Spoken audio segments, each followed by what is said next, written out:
Tulad ng isang halamang tatanggalan ng mga dahon, ang buhay ng tao ay mayayanig ng pagdurusa at pagsubok na nag-iiwan sa atin ng hubad at pagkasira. Ngunit kahit na sa pinakamahirap na mga panahon, isang bagay na hindi nakikita ang nag-uugat: pananampalataya sa Diyos na nagbibigay ng lakas, katatagan at pag-asa.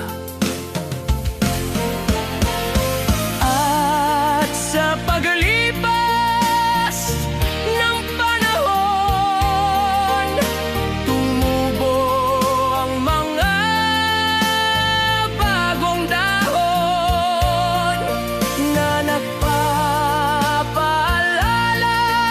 sa atin na ang sakit ay hindi ang katapusan ng ating kwento, ngunit bahagi ng kung paano tayo muling mabubuo.